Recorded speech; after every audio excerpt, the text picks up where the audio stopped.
kwanza ya kuhusiana na polycystic ovary. Baada ya hapo nitaelezea uhusiano wake na kisukari, kitu ambacho ndicho tunachopambana nacho katika grupu letu hili.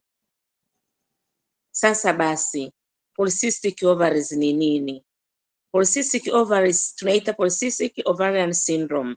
Ni hali ya kiafya ambayo inahusiana na matatizo katika mfumo wa uzazi wa wanawake, hasa kwenye utendaji wa mayai, ambapo mtu anapokuwa na hiyo hali kunakuwa na mabadiliko katika mzunguko wa hedhi, na pia kunakuwa na uzalishaji wa homoni mbalimbali ambazo mara nyingi husababisha vivimbe kwenye mayai, ndio hizo zinazoitwa cyst, polycystic ovarian syndrome. Kunakuwa na vivimbe vingi ambavyo vinakuwa kwenye mayai. Kwa hali ya kawaida kwa wanawake ambao wako kwenye umri bado wa kuzaa, huaga kila mwezi kunakuwa na yai ambalo linaiva, mimi nasema linasimama kidedea na linapasuka, na hilo ndilo ambalo linaweza kuletea mtu kupata ujauzito kama likikutana na mbegu ya kiume. Lakini kwa watu ambao wana shida hii ya polycystic ovaries, mayai yanaanza mengi, lakini yanafika mahali yanaishia katikati, kunakuwa hakuna mwendelezo, kutokea lile ambalo linasimama kidedea. Na naamini kwamba kila mmoja anatamani kujua kwamba kwa nini hili tatizo linatokea, lakini katika kutafuta kwangu kwingi wamesema sababishi haifahamiki, lakini kuna vitu ambavyo vinahusiana na hiyo hali, ambavyo ni pamoja na kuwa na mabadiliko kwenye uzalishaji wa homoni mwilini ambazo ni zile za kiume zinakuwa nyingi. Nitazielezea jinsi tunavyoendelea. Na pia kunakuwa na upinzani mkubwa wa insulin au insulin resistance inakuwa ni kubwa, kwa hiyo homoni ya insulin inakuwa inazalishwa zaidi, ambayo inawezekana kwamba ndio inayotuletea matatizo ambayo tunayaongelea leo. Lakini tatizo hili pia linawezekana kwamba liko kwenye linaenda na familia, kama mzazi alikuwa nayo au dada alikuwa na hiyo tatizo, ni mtu mwingine anaweza kulipata kwa urahisi zaidi. Kwa hiyo tunapoongea juu ya polycystic ovaries, kunakuwa na mabadiliko katika mzunguko wa hedhi, kwa sababu watu wenye hili tatizo huaga mayai haliivi kila mwezi. Kwa hiyo mzunguko wa hedhi unavurugika, hauendi kwa kila mwezi kama vile ambavyo imezoeleka kwa mtu ambaye hana tatizo la namna hii. Na kama nilivyosema, kunakuwa na uzalishaji wa homoni mbalimbali ambazo zinakuwa ni zaidi ya kile kiwango ambacho kinakuwa sawa kwa mwanamke kwa hali ya kawaida. Na mara nyingine ndio mayai mtu akifanya ultrasound anaambiwa kwamba ana vivimbe maji, lakini vivimbe maji vinakuwa ni vingi, vinatengeneza, sisi tunasema kama bangili, lakini vidogo vidogo na hakuna ambacho kinakuwa kimekomaa, na vinasinyaa, havifiki mwisho wa mzunguko. Nikiongelea juu ya jinsi shida inapokuwa, ni kwamba kwenye mzunguko wa hedhi wengine wanakuwa na kipindi kirefu sana ambacho hawapati hedhi, na zinapokuja zinakuja kidogo, na kwa sababu mayai haivi kila mwezi, unakuta kwamba tunasema watu wenye shida hii wanakuwa na low fertility, wanakuwa na uzazi mdogo.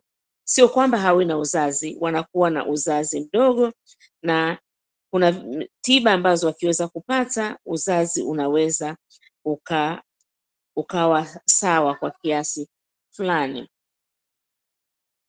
Na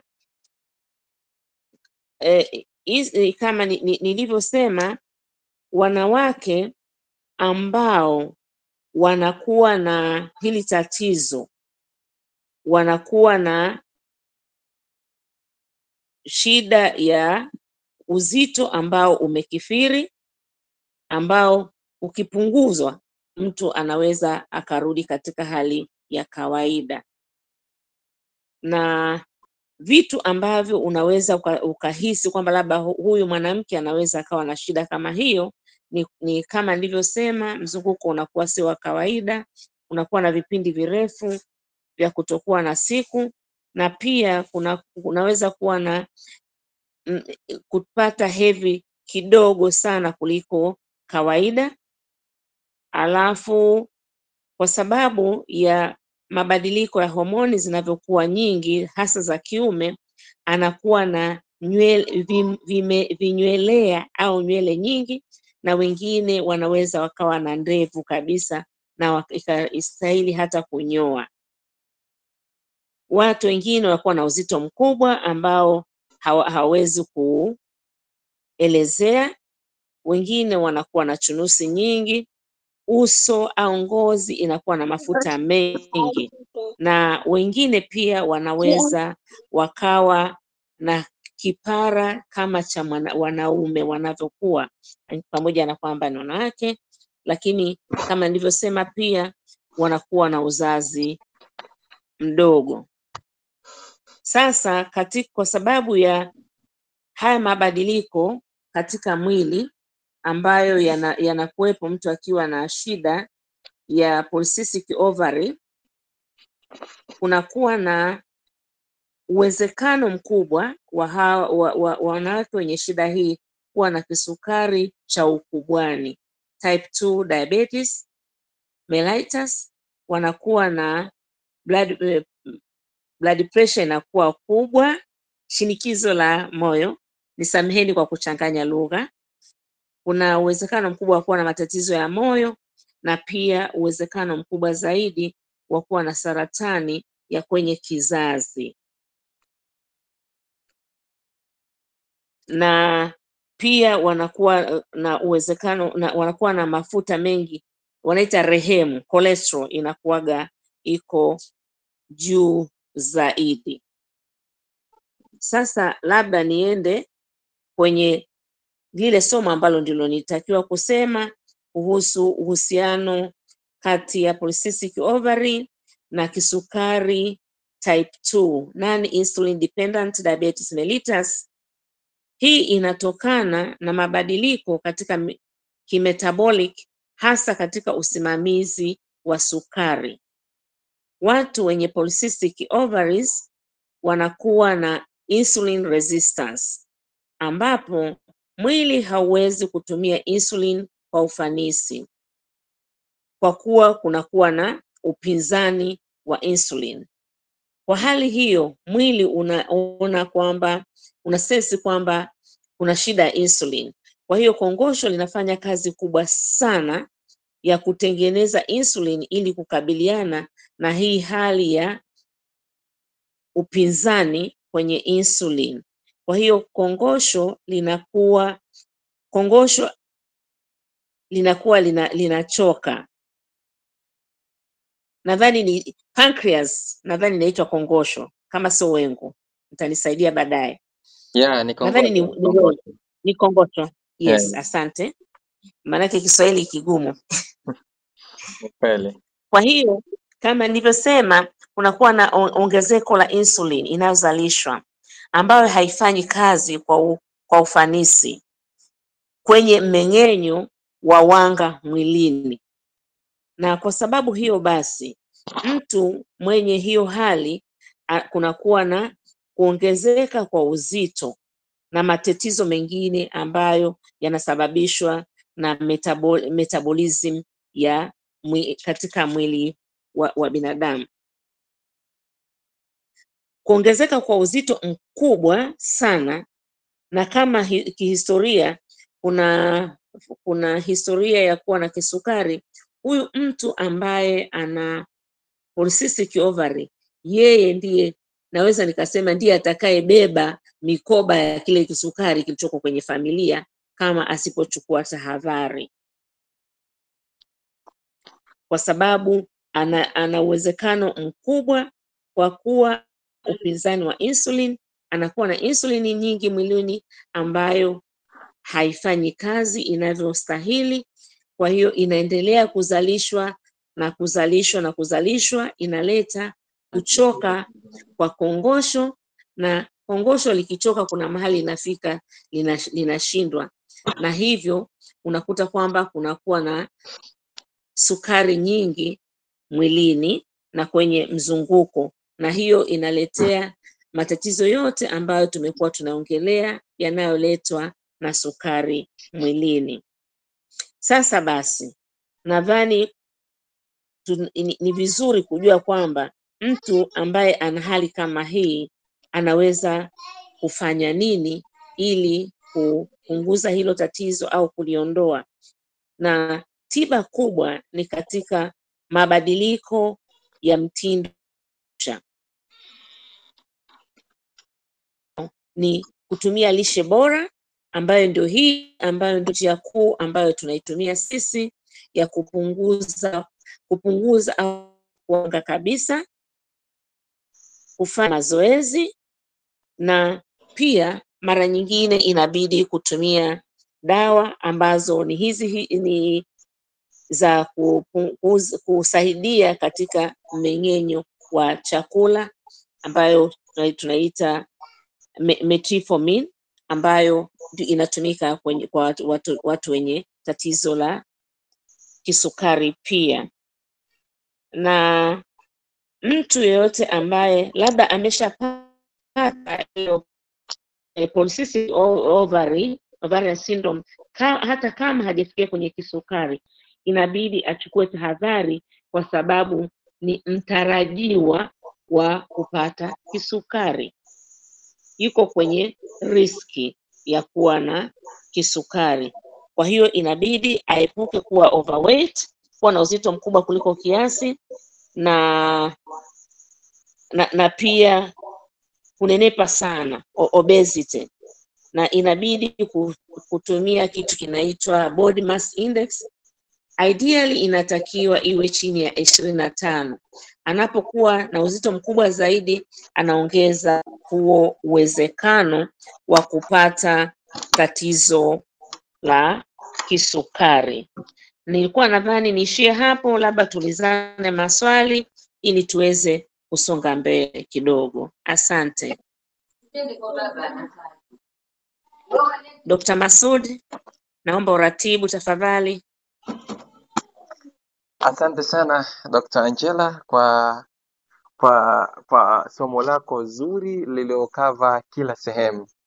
Kusema kweli umetudhili, maana yake hatujui tuulize swali wapi, kwa sababu kila sehemu umegusa engo.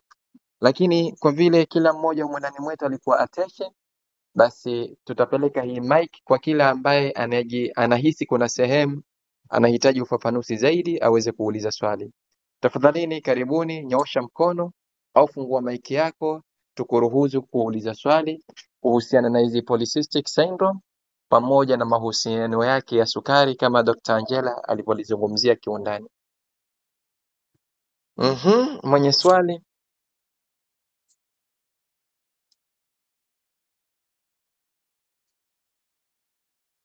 Okay, kwa vile mpaka sasa hivi hakuna alojitokeza mwenye swali, Dr. Angela, naomba utoe ufafanuzi kuna sehemu kwa faida yangu mimi na faida ya wengine. Kama walivyosema kuwa mwenye tatizo la polycystic syndrome ni mtarajiwa, kama hajapata tatizo la kisukari, basi huyu ni mtarajiwa wa kisukari. So ukasema kuwa mara nyingi mtu akiwa na obesity au akiwa na uzito kupita kiasi, basi yuko hatarini, kama hajapata polycystic syndrome yupo hatarini kuipata. Naomba hapo utusaidie, kipi kinachomfanya mtu apate obesity au kupata uzito kupita kiasi? Jambo lipi linalosababisha hilo jambo? Mimi nadhani kinachosababisha mtu apate obesity ni ulaji mbovu wa vyakula vya wanga, wakati ambapo mtu huyu tayari ana insulin resistance ambayo afika wakati inashindwa. Kwa hiyo yeye kila akisikia njaa anakula. Kwa hiyo anakuwa ame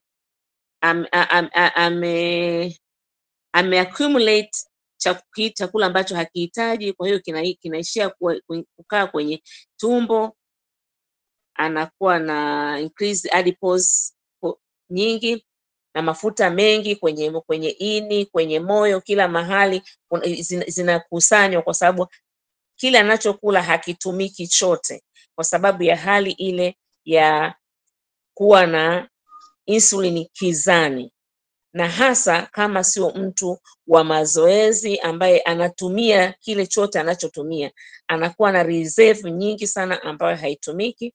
Kwa hiyo anakuwa na obesity. Okay. Sijui kama umesoma. Umenijibu kama nilivyouliza. Asante sana kwa jibu zuri. Okay, mwingine mwenye swali?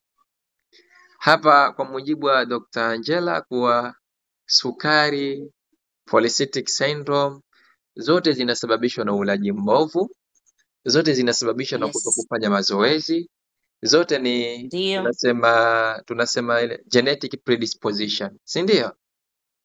Yes. Kwa maana ni vitu ambavyo vinavyofanana, baba mmoja mama mmoja. Swali jingine katika kesi ya polycystic syndrome, hii polycystic syndrome umesema kuwa hedhi ya mwanamke inaparaganyika. Je, kuhusu kizazi inazuia mwanamke asipate kizazi?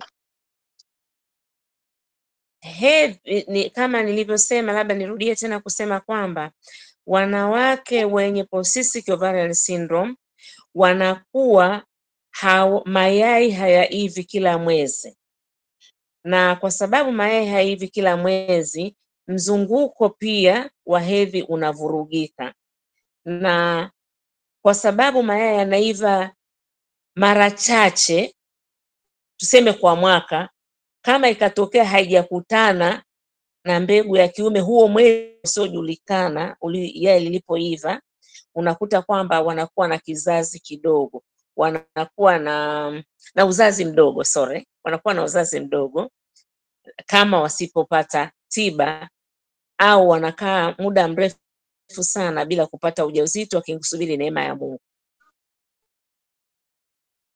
Okay. Sijui umenipata? Nimekufahamu vizuri. Shukran sana. Na jamani, tunatoa nafasi kwa wenye maswali, especially wanawake. Na swali jingine, Dr. Angela, watu wengi wenye tatizo la sukari sometime sijafanya utafiti mtu kumuuliza unao uvimbe maji au una fibroid ama endometriosis, lakini watu wengi wenye sukari inakuwa ngumu wao binafsi kupata ujauzito, na wengine wanaopata ujauzito inapelekea mimba kuharibika. Hii iko na mahusiano gani? Sukari na kizazi, ukiachana hii polycystic syndrome. Okay, labda nitaanzia huku kwenye polycystic ovarian syndrome. Watu ambao wana hii shida polycystic ovarian syndrome wanakuwa na shida kwenye hormone hata baada ya kubeba mimba, hasa kipindi cha mwanzo ambapo mimba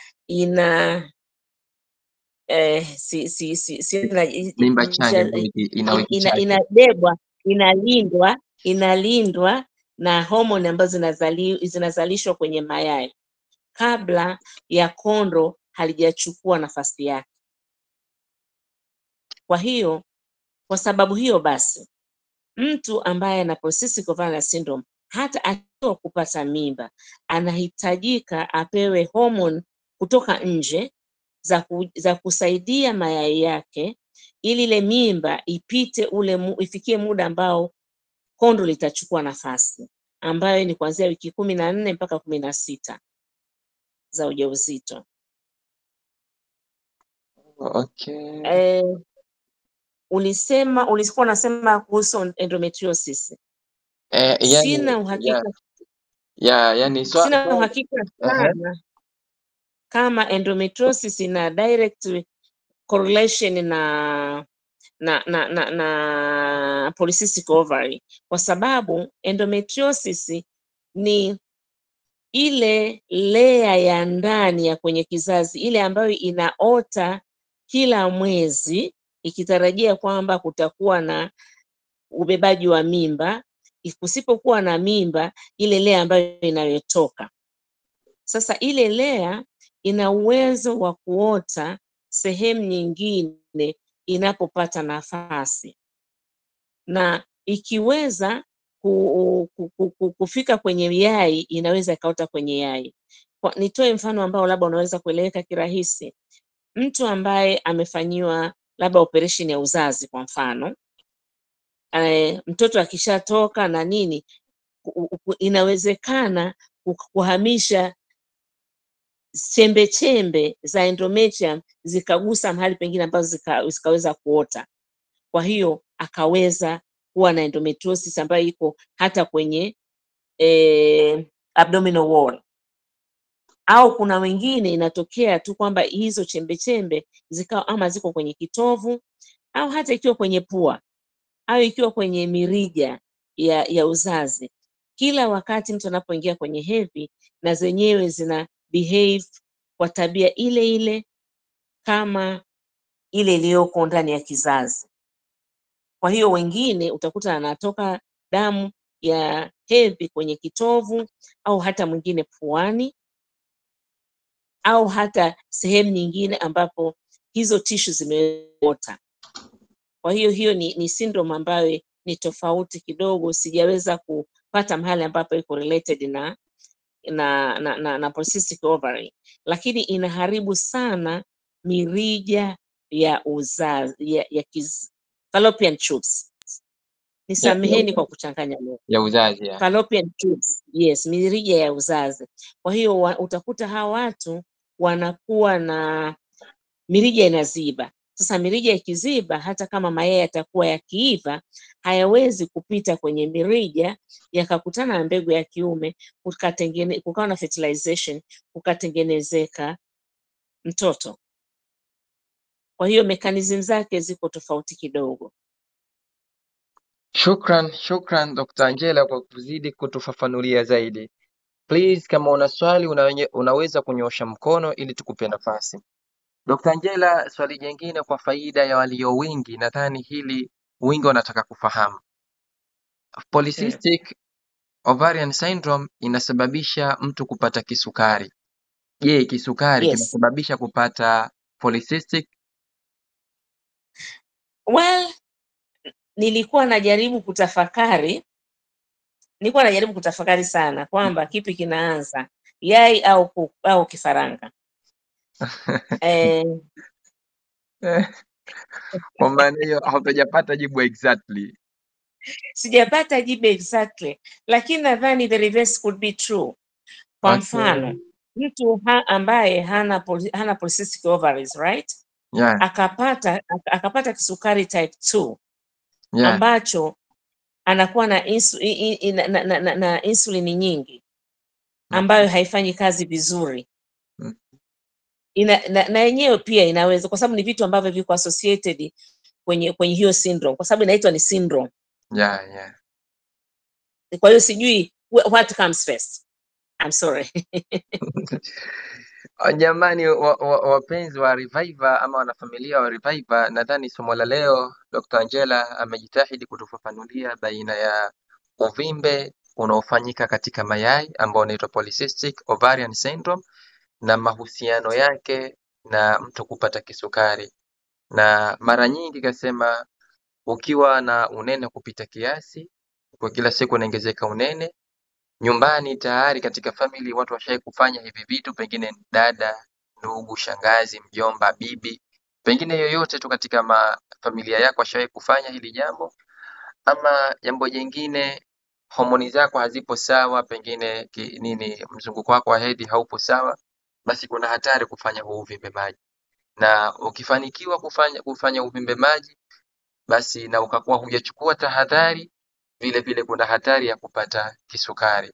So ni ugonjwa ambao tunaweza kusema is very dangerous kuliko sukari, kwa sababu ni ugonjwa ambao unasababisha kisukari na kisukari ni ugonjwa hatari ambao unasababisha maradhi mengine. So sisi sote tuna watoto, kwa vile sisi ndo tunawajibika watoto kuwapa masoda, kuwapa mabiskuti, kuwapa machokoleti wakati wanaenda maskulini. Haya ni mapenzi yetu kwao, lakini elewa huu ni uchukivu kwao, kwa sababu ukiangalia kila maradhi tunayodiscuss mingi ambayo yanaharibiwa yanasababishwa na uharibifu ama ubovu ama nidhamu mbovu ya chakula. Na nidhamu mbovu ya chakula ukichunguza, wameanza wazazi wetu kutufanyia sisi nidhamu mbovu kwa yale mapenzi yao ya kutupa vitu vitamu. Sasa ikiwa lile wazazi wetu wamefanya kwetu sisi bila ya kujua, sisi sasa hivi tushajua, hatutakiwi kuliendeleza. Japokuwa sisi tumefanyiwa, sisi tulistopishe, na watoto wetu tuwape chakula kizuri ambacho hakitokuja kuleta madhara watakapofikia kuanzia miaka 40 kuendelea mbele. So natoa nafasi, bado wanataka kumuuliza Dr. Angela. Kakangu Musa, una swali, umefungua mic.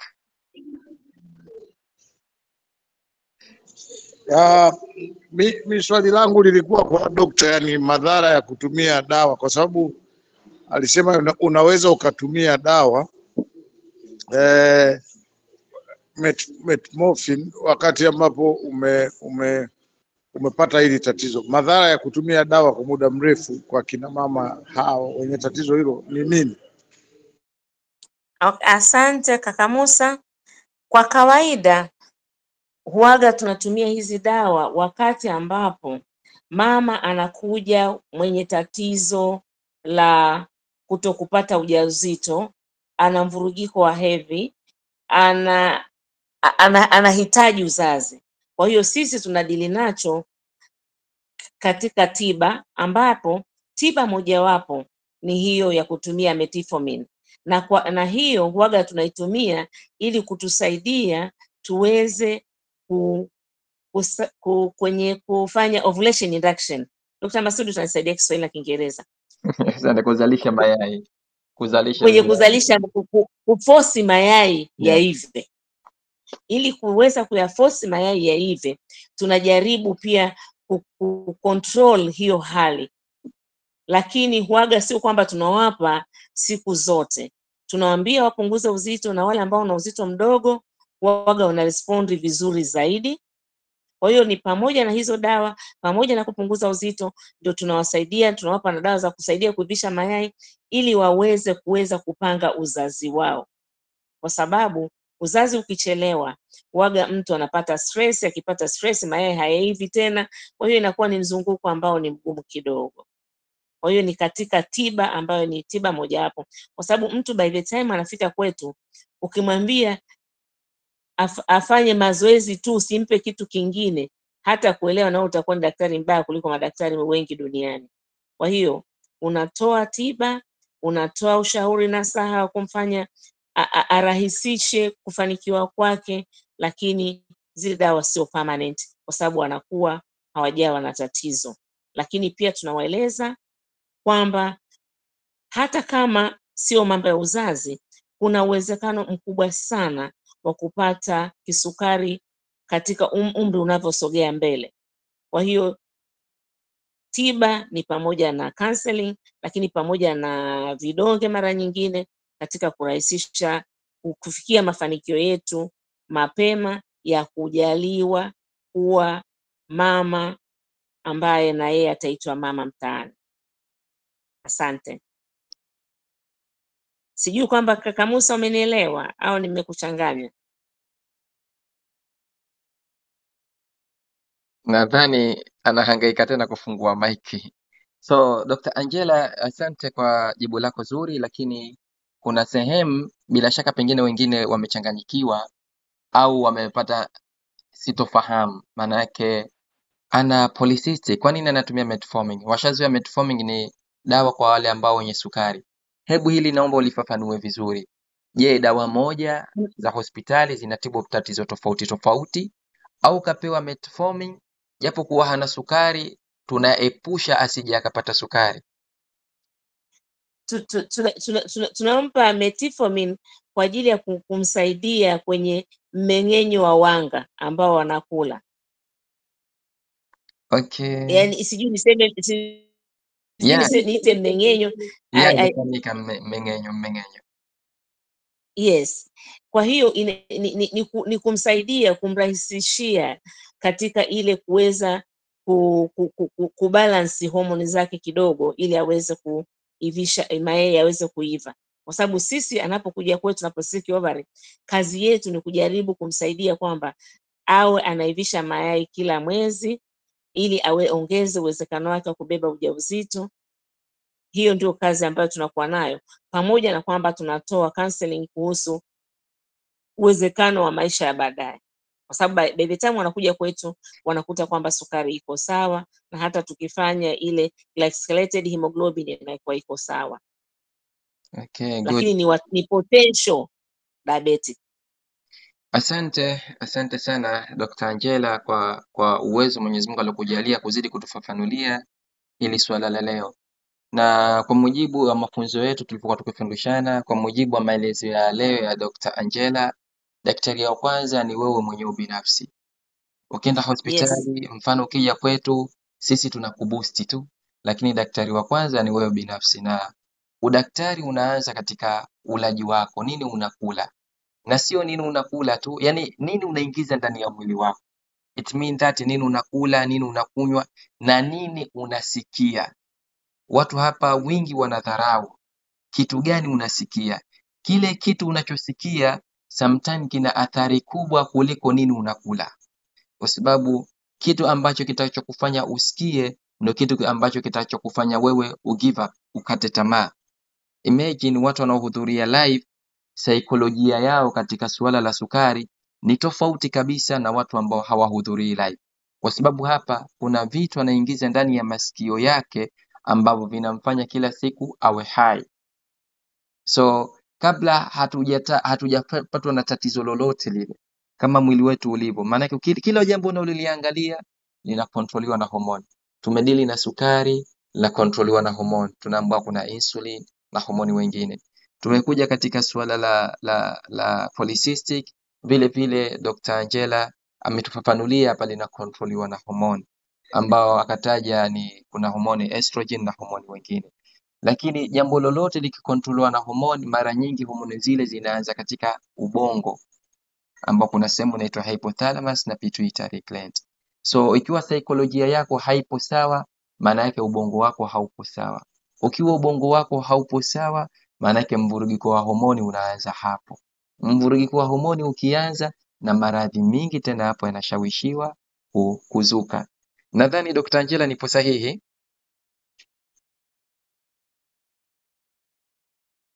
Nilikuwa nimefunga mic. Uko sahihi. Asante sana. Nilifunga mic kwa sababu nafikiri kwamba labda inaweza ikawa na kudisturb nikiacha open throughout. Yeah, kweli inaweza kuleta disturbance. So kwa mujibu wa vituo vyote vya afya, madaktari wetu wa Tanzania, madaktari wa nje ya Tanzania, madaktari wa dunia, basi daktari mkubwa kwanza wewe, na tujitahidi tujikontrol nini tunaingiza. Ikiwa umekaa na mtu ambaye stori zake za kukatisha tamaa, basi muepuke haraka sana, kwa sababu wewe unaona maneno yake hayana athari, lakini baada ya miaka 5 hautokuwa tena wewe, utakuwa mtu mwingine. So muepuke. Ukiona vyakula unavyokula sio sahihi, basi jitahidi kwanza kujirekebisha na uviepuke. Na ukiona ufanyi mazoezi, jitahidi ufanye mazoezi ili kuepukana na maradhi mengi yanayotuwinda. Kama tulivyomsikia Dr. Angela alipotuambia polycystic syndrome vile vile ni kisababishi cha kansa. Dr. Angela, hapa tufafanulia ni kansa gani? Ni kansa ya kizazi au ni kuna kansa nyingine ambayo inasababishwa na polycystic? Ni kansa ya endometrium, kansa ya ndani ya mfuko wa kizazi. Endometrium.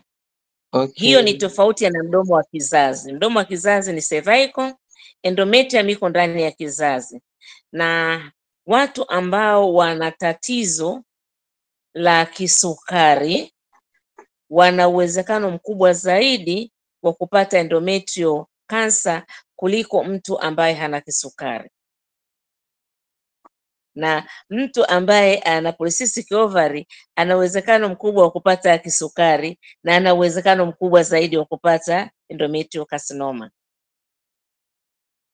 ni riski mojawapo, ni uwezekano mkubwa zaidi kwa mtu huyo. Lakini hiyo endometrial carcinoma ambayo inasema pia inawapata watu ambao wanakuwaga na hypertension, wanakuwaga na peptic ulcers disease na wanakuwaga na kisukari. Kwa hiyo unakuta kwamba katika hivi hypertension na kisukari vyote viko kwenye polycystic ovary. Kwa hiyo vinamfanya huyu mtu anakuwa na uwezekano mkubwa zaidi kuliko mtu mwingine katika jamii kupata hiyo, na pia wanakuwa na uzazi mdogo, na endometrial CA inawapata watu wenye uzazi mdogo. Kensa ya kwenye mdomo wa mfuko wa kizazi cervical CA ni watu ambao wana watoto wengi. Okay. Kwa hiyo zinatofautiana kidogo.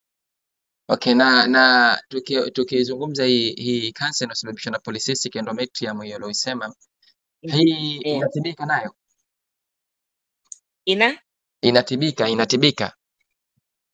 Inatibika ikigundulika mapema. Labda tu niseme kwa sentensi ya jumla. Yeah. Mtu yoyote, mwanamama yoyote ambaye ana zaidi ya miaka 35 anapoona hedhi yake inaenda ndivyo sivyo, ni lazima kutafuta kwamba tatizo liko wapi, ili kujua kama ni shida kama hiyo, kuidhibiti mapema na sio kupewa tu dawa za kusimamisha ile shida asiione, kwa sababu ni sawa na kuweka carpet mahali ambapo pana shimo. Hutaliona shimo, lakini utakuwa hujaondoa ile tatizo. Okay, thank you. Nadhani Dr. Abu amenyosha mkono, nadhani atakuwa na swali ama mchango. Dr. Abu, karibu. Habari ya saizi? Alhamdulillah. Nzuri. Dr. Angela, naomba unisaidie kitu kimoja. Yes. Depo-Provera, microgino, lofemino. Hizi zina athari gani kwenye mwili wa akina mama? Naweza nikasema kwamba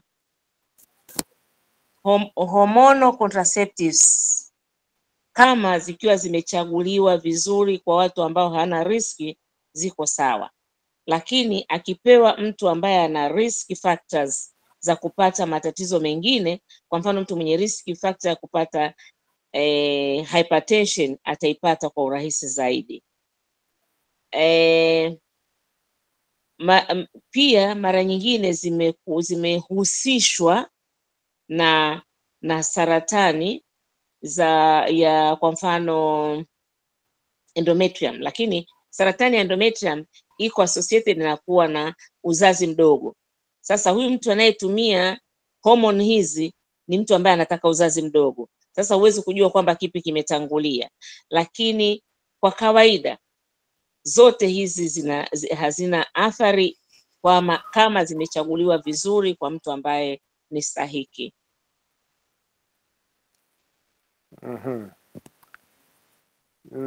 Kwa mfano hizi bubbles myoma. Yes. Kwa mfano myomas. Hizi myomas zinaletwa na katika hizo nilizotaja, hizo lofemino hiyo naweza nikasema hapana. Myoma ni tofauti. Pamoja na kwamba myoma zinakuwepo kwa watu ambao wana uzazi mdogo, lakini hawa watu wenye uzazi mdogo mara nyingi ni wale watu ambao wana uzazi mdogo kwa sababu hawako tayari kupata watoto kwa wakati huo. Kwa mfano tunasema is the pregnancy of the nuns. Masista hawaruhusiwi kupata watoto, kwa hiyo hawapati watoto, lakini hawana shida ya kihomoni, sawa? Kwa hiyo zile myoma zinaota, na watu ambao wanachelewa sana kwenye kuanza kuzaa watoto wanapata zaidi kuliko wale ambao wameanza mapema na kwa na watoto wa kutosha. Kwa hiyo myoma zinakuwepo kwa sababu kizazi hakija kwa lugha ya mitaani wanasema ni mimba ya Mungu. Hakijatumiwa, sasa Mungu anatumia, anaweka naye mtoto wake. Sahihi. Sasa Ndio lugha ya ndio sentensi ya kwanza niliyofundishwa na mwalimu wangu, alisema uterine myomas are pregnancy of the nuns because they don't utilize their uterus. hawa wanawake wanakuwa na vitambi. Wanawake wanakuwa na matumbo makubwa. Wanawake wanakuwa na matumbo makubwa. Ukiangalia reference, ukianza kumuuliza 1, 2, 3, anakwambia kwa sababu yani toka aanze kupata hiyo shida ya kuwa na tumbo kubwa, alikuwa akitumia hizo pills. Okay. Yes. Labda niseme tu kwamba hizi pills zina side effects zake na zina behave differently kwa kila mtu, lakini sio kila mwenye tumbo kubwa ni kwa sababu ya pills. Actually matumbo makubwa yanatokea kwa sababu ya ulaji mbaya na kuwa na uzito mkubwa na poor handling baada ya kujifungua ya matumbo. Na kwa wanawake, mtu anaponenepa mafuta mengi yanajaa tumboni afu yataendelea kwingine. Kwa hiyo tumbo linakuwa kubwa kabla hata ya sehemu nyingine, unakuwa na kitu kinaitwa fatema, abnormal deposition ya fats zinakuwa kwenye anterior abdominal wall. Sasa basi hizi pills au hivi vijiti vinakwenda kudisturb hormone ipi? Kwa sababu mara nyingi sana unakutana na wanawake ambao wanakwambia either kaeka kijiti either katumia hizo dawa nilizokutajia,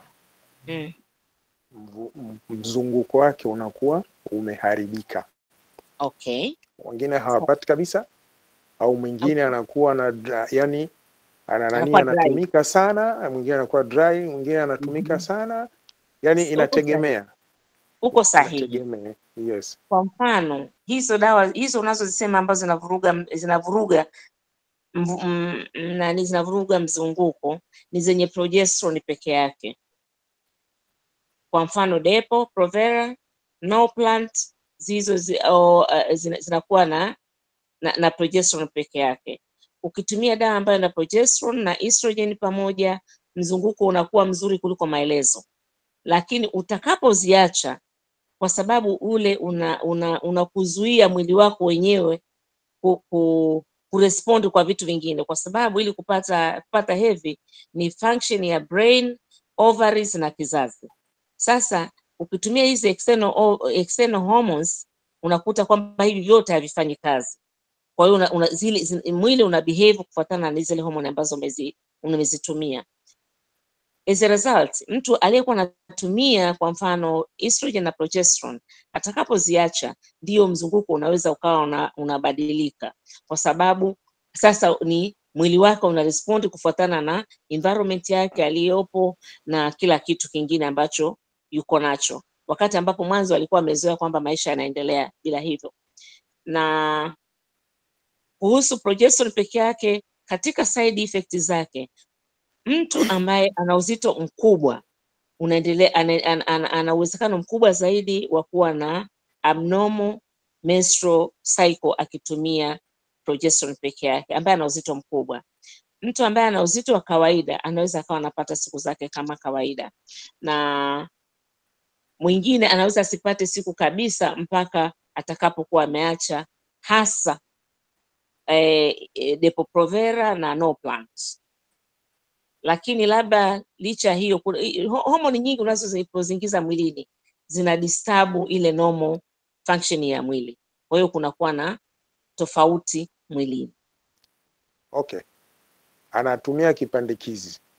Yes. At once anaacha kutumika. Yes. Anaweza kukaa mwaka mzima, miaka miwili.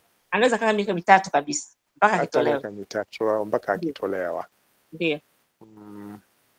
hapo unasemaje, shida inakuwa kuna tatizo au Hakuna anaweza shida yoyote. akapata Ukiweka no plant au kipandikizi, uzuri wa no plant ni kwamba ukiitoa umeondoka na homoni yako, tofauti na Depo Provera. Depo ni sindano ambayo inachoma, of course inaisha kila baada ya miezi mitatu, lakini uishaji wake inategemea na absorption ya mtu mwilini. Kwa hiyo mtu anaoplantia kinapotolewa anakuwa hana ile hormone tena mwilini kabisa, na siku zake zinarudi mapema zaidi kuliko wa Depo. Lakini mtu anapoanza kutumia hizi, tunamwambia sio kama ni kuwasha mshumaa na kuzima. Utakapoacha kutumia Depo kwa mfano, inaweza kuchukua miezi 6 mpaka mwaka 1.5 kuweza kubeba ujauzito. Lakini mtu ambaye anatumia no plant kwa mfano, naweza nikamwambia kwamba within 3 months siku zako zitarudi kama kawaida and unaweza ukaconceive bila shida. Kwa hiyo kila kimoja inategemea na maelekezo na pia inategemea na mwili wa mtu mwenyewe. Kama mtu ni overweight au ana predisposed factors zingine inakuwa ni shida. Swali la mwisho upoe kidogo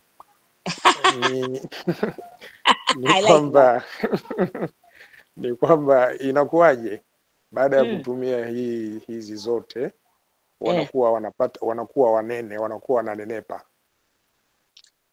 Okay, kuna factors nyingi ambazo naweza nikasema kwamba kwanza ni unene. Ukiweka homoni mwilini, estrogen kwa mfano na progesterone, of course accumulation ya mafuta mwilini iko kama kawaida, inaendelea. Lakini pia wengine anazitumia wakati ambapo umri umesogea, ambapo umri unaposogea unakuta kwamba na mambo mengine ambayo alikuwa anafanya mtu awe na stress zinapungua. Kwa hiyo inaongezeka, licha ya kwamba sio zenyewe peke yake, kunakuwa na other external factors ambazo zinafanya mtu anenepe. Ni sawa na mtu ambaye ananiambia kwamba ukifunga kizazi unanenepa.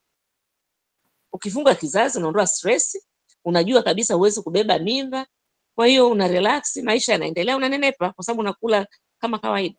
Lakini hizi homoni ni kwa sababu ya ile effect ya changes za homoni mwilini zinafanya mtu anenepe kwa kiasi fulani, kama asipozingatia ulaji wake, kwa sababu ana relax tu kwamba siwezi kubeba mimba, hahesabu siku, hafanyi nini.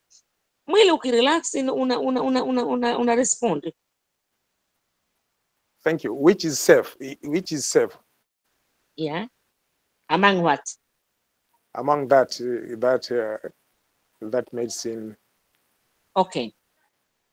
Kwa mfano, mimi mtu ambaye ana risk factors zingine nyingi, kitu ambacho cha kutumia ambacho hakina hormone yoyote, na mshauri kitu ambacho hakina hormone yoyote, ili asiwe na factors nyingi zinazochanganyika. Kwa hiyo huyo unamshauri ama atumie either Safe Days na Barrier Methods au atumie IUCD au loop. Najua kila mtu ana msimamo wake, lakini hivyo ndivyo ilivyo. Lakini mtu ambaye kwa mfano hana mpango wa kutaka watoto wengine karibuni au amefika mwisho, kutumia progesterone only sio shida. Sema kila kimoja utaelezwa, kila kimoja na nani zake na side effects zake, and then you choose among those. But the best, if you can control and use Safe Days na Barrier Methods, that's the best. Thank you. Watu wanashindwa, lakini wanashindwa kuvumilia hiyo Safe Days. Sio wanashindwa, sema tunashindwa. It takes the two to dance.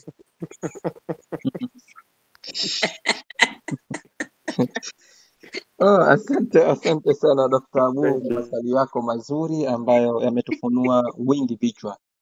Hii special kwa wale watu ambao wanatumia hormone kwa ajili ya kuzuia kizazi chao. ama kama sasa mtu hataki kupata mtoto, maana yake unatakiwa ukienda hospitali uliza unataka kuchoma nini. Kama unataka kuchoma sindano uliza side effect yake, kama unataka kuweka loop uliza side effect yake, ama vidonge uliza side effect yake. Na wanawake wengi sasa hivi ukichunguza, mtu just anaenda pharmacy anachukua P2 anameza, anaenda pharmacy anachukua P2 anameza without kupata consultation. Hata yule pharmacia pia haihitaji, yeye anaenda anaomba P2 anachukua, then akifika nyumbani anameza. Akiongezeka unene then ndo anakuja, kuna lawama zinakuwa nyingi. So nadhani sisi humu katika Reviver tutakuwa walimu wazuri kwa society iliyotuzunguka, japo kwa mtu hajasomea issue yoyote inayohusiana na medicine, lakini kwa vile huku unachukua madini yaliyokuwa sahihi, maanake nadhani utakuwa mshauri mzuri kwa waliotuzunguka, ili mtu asichukue maamuzi upande wake. Tikisa fulani kameza P2 hajapata mtoto wala haijaleta athari, na yeye akafanya vile vile. So jambo zuri. So asante sana Dr. Angela kwa presentation yako ya leo, ilikuwa nzuri, iliyotufungua macho. Binafsi nilikuwa sijui kama kuna kansa mbili za kizazi, ambazo cervical cancer na hiyo endometrium cancer. Nilikuwa sijui, zote nilikuwa nikijua tu mimi ni cervical cancer, just ni ueneaji tu ile cervical cancer.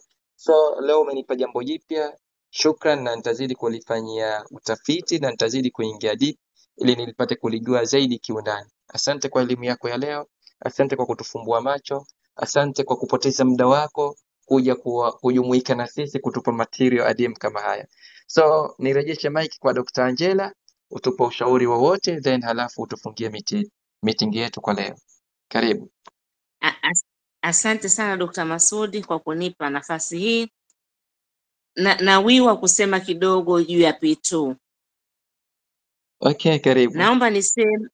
Naomba niseme kwamba kwa wote wale ambao wanapenda kuitumia, sio nzuri, kwa sababu siku ukishaanza kuitumia ile unavuruga mzunguko wa hedhi, na inakuwa ni ugonjwa sasa. Kila siku unaenda hospitali kutafuta jinsi ya kurekebisha siku, na pia yenyewe ina masharti yake ya kutumia, kwa sababu P2 labda niseme ni nini. P2 anasema morning after pill.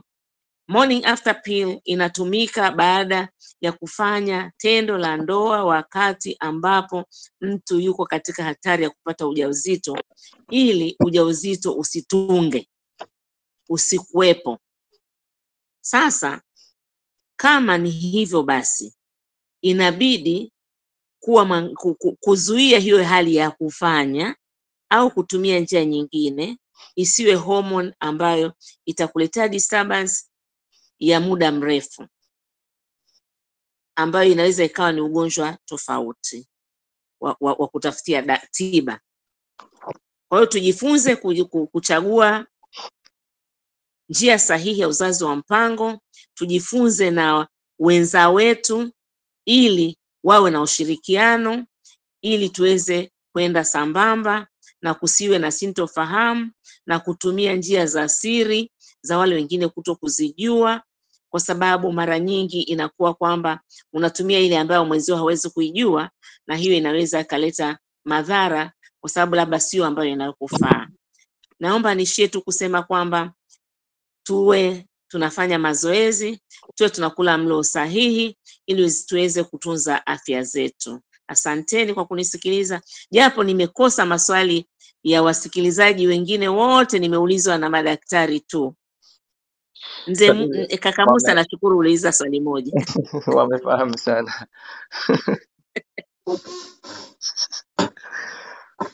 Okay, asante. Kwa vile hakuna mwingine anataka kutoa mchango wake wowote, shukran sana Dr. Angela kwa presentation yako ya leo. Asanteni sana. Shukrani nyote mlohudhuria kutupa kampani ili presentation yetu iende vizuri. So kwa haya, usiku wa leo mimi nadhani nakutakieni usiku mwema. Alamsek.